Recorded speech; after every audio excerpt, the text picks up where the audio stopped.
everyone, in today's lessons we're going to cover just about everything that you need to understand within Japanese conversation in the context of who's doing what. It covers all the concepts from M5 to N3, and once you do this, you'd understand passive form, causative forms, and other related grammar in the context of giver and receiver. So in order to understand giving and receiving, we need to take a look at giving and receiving verbs. So for giving, we have ageru, most commonly used. A more polite form is hashi ageru, and honorific is kudasaru. Once again, we have receive is morao, and a more humble or honorific form is itatak, and then we have kureru. Kureru in its essence is actually just means giving, like you're giving something to someone, but since it's always from the receiver's perspective, so I have put it under receive. And also important thing that you always use watashi wa for kureru. It's always used when you're explaining somebody has given you something, but it can also be used if you're talking about somebody who's close to you or has a familiar relation with you. So moving forward, how do we use give and receive, and how do we identify in conversation that what is giving, like who's giving and who's receiving? So in order to make that distinction, you need to understand first the verb. What is the verb? Followed by participle 1, followed by your participle 2. Okay, so first thing first, so A ga B ni oshiete ageru. So in this sentence, we don't know exactly whether it's A or B who is doing the action and who is receiving the action. So for that, we first need to look at the verb. So the verb is oshiete. Oshiete means teach. Ageru means give. In N4, you went over this concept that in order to accentuate the meaning of certain verbs, they are clubbed together with giving and receiving verbs, like oshiete ageru or oshiete morao, something of that sort. So teaching plus giving means what? It means teaching. Okay, so A ga B ni oshiete morao. So we do know that the verb here is teaching. So verb part is done. Okay, then we move on to participle 1. So participle 1 is ga. In place of ga, you can also use wa. So the noun preceding ga is always the noun who is responsible for performing the action. So in this case, what is the action? The action is teaching. So A is teaching. Second is the participle ni. Ni is always preceded by the noun who is responsible for the role opposite to A. So here A is teaching, so the B is the one who's receiving. And had it been like A receiving, then B would have been giver. So participle 2, B is student. So this is how we understand who is giving and who is receiving. You can use it with sashi ageru, you can use it with kudasaru. Then we move on to receive. So A ga B ni oshiete morao. Once again, in order to further elucidate this concept of giving and receiving, let's look at this example. So here we have oshiete morao. Oshiete means learn and morao means receive. So who receives learn? Teach. Teach plus receive. So teach plus receive, what does it mean? It means learn, right? So somebody is learning here. The activity is learning. So the participle ka is preceded by A. So that means that A is the one who's doing this action. So A is the one who's learning here. He is the student. And B is the one who has a role opposite to A. So B is the teacher. So say if A is giving, then the other person is receiving. If B is giving, then A is receiving. Another example. So it can also be used with tadak. Then we have another example, which is A ga B ni oshiete kureru. Oshiete kureru, like I said, means give. So once again, teach plus give, what does it mean? Teaching. So ga is preceded by A, so we know this thing for sure, that A is the one who's teaching, and B is followed by ni. So it means that B is the one whose role is different. Like since A is giving, so B is receiving. But the important thing to know here that in case of kureru, B is always watashi. It's watashi. Okay, so that's pretty much it. In order to further understand who is doing what and who is responsible for giving something and who is the one receiving or who is responsible for receiving, we need to understand passive and causative passive forms. So passive form is a type of passive voice is a type of clause in which an action or an object of sentence is emphasized rather than its subject. You would see how that is done in examples to come. So the passive form of group 1 verbs is made by changing the, like for instance for this nomimasu, we just change mi to ma and we add remasu. The causative passive is like we add saremasu or we just did seraremasu. For group 1 verbs we have this privilege that instead of using these long forms, we can just say masa remasa.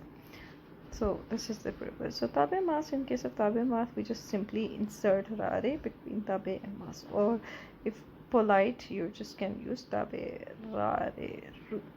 Okay? And for causative passive, we have tabe sase rare masa. And then kimas, we have passive form of korare masa. And we have passive causative form of kosa se rare masa. Shimas, we have saremas, and passive causative passive form is saserarimas. So one of the things that I've told you about passive voice is that it's a type of clause or sentence in which an action or an object of a sentence is emphasized rather than its subject. In order to elucidate the concept of giver and receiver and make valuable listening notes of Japanese conversation, it's important to know the usage of passive form.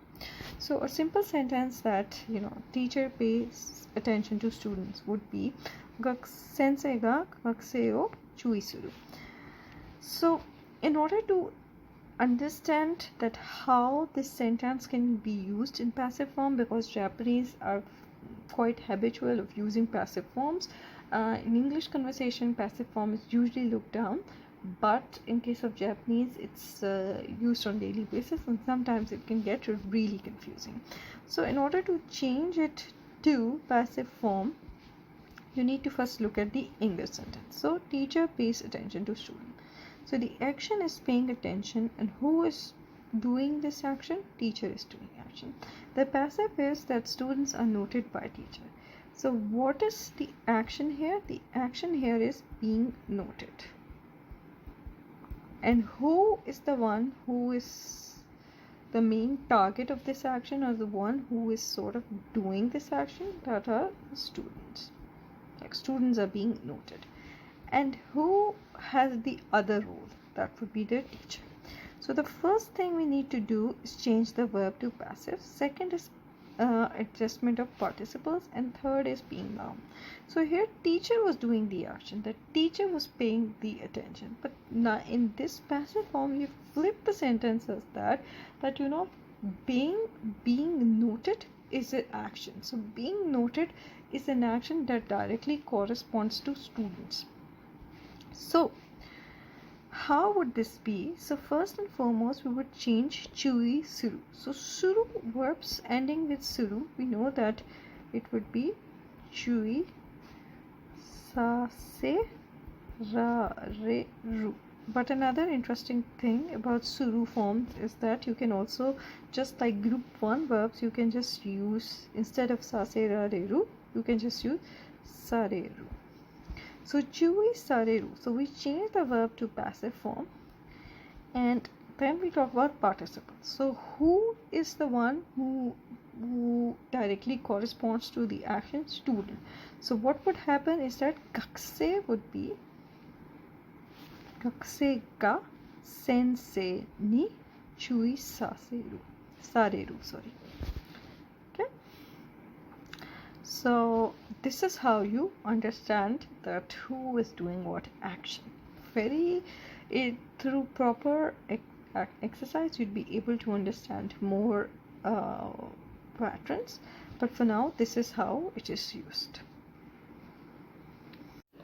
So in order to further understand the giver and receiver perspective and to make meaningful information out of conversations, we need to understand another form, which is causative passive form. So causative passive form is just passive form, but it is used from the perspective of it is used in the cases, when there is an element of force, like somebody is forcing you to do something. For instance, let's take a look at this sentence. I really hate onions, but my mom made me eat them. So made me eat them, what does this imply? It implies that she forced you to eat the onions. So what is the action here? The action here is eat. We're going to follow the same rule, which is first we take a look at verb, then we take a look at noun, and then we take a look at participle. So verb here is eat, and then the noun here is mom, and the noun here is I. So eat means that here eat is used from the perspective of receiving. So who is receiving? Like who is eating? I am eating. And who is on the other end, like giving me? Mom. So we know that a participle with the one that corresponds directly with the action has participle ka, and the one that's on the other end has participle me. So what would this sentence would be? Tamaneki ga daikirai da kedo haha ni tabe saserareta. Another sentence is, I was forced to drink a lot of alcohol by my friend. So forced to is, this sentence has laid it out clearly. So once again, what is the action or verb here? The verb here is nomimasu. Nomimasu, the causative passive form of nomimasu is noma serare mashita or noma serare ta. So who, and it is also nomimasu also here is used from the perspective of receiving. Okay, so who is receiving this or who this action corresponds to? This action corresponds to I. So ga would be used with I. And who is the one who is giving or who is the one who's forcing? So in this case it's my friend. So the participle following my friend would be ni. So what would this sentence be? Watashi wa tomodachi ni takusan no osake o nomaseraremashita. And like I said, that wa can be substituted with ga and ga can be substituted with wa. So these are interchangeable. So that's it for causative passive form. Then another interesting pattern in grammar is niyotte. Niyotte has various usages and it's N3 grammar point, but one of the usage of niyotte is that it is also used in passive sentences. And what it represents the subject of an action, like who or what is the subject, right? So generally the subject is a noun. Let's take a look at a couple of sentences. So this building was built by a famous company. So what is the, like I said, that it represents subject of an action. So what is the action here? Built. Okay, built is in action, right? And this built and this, like whatever, and the verb here also would be, verb would be passive. Okay, this is noun plus niyotte, verb would be passive. So what is the subject of this building? Like who made this building? So this was made by a famous company. So company is the subject. So what would be? It would be like something, some noun. So some noun here is company. Niyotte, built in passive form. So how would this sentence would be? Kono tatemono wa yumei na kaisha ni yotte tateraremashita. Yeah, second sentence. This cake was prepared by a French baker. So here too, let's take a look. So what's the action? Preparation is an action. So preparation means jumbi shimasu. Jumbi is like in its passive form is jumbi saremashita. So who is the one, or what is the subject of this action? French baker. So how would it be? It would be like French baker, niyotte, preparation, jumbi. Sorry, I don't have space. So okay, so how would this sentence be? This sentence be kono keiki wa France no panya niyotte jumbi saremashita. So that is also used, noun plus niyotte is also used for passive form, and that's all that you need to know about passive forms. So thank you very much.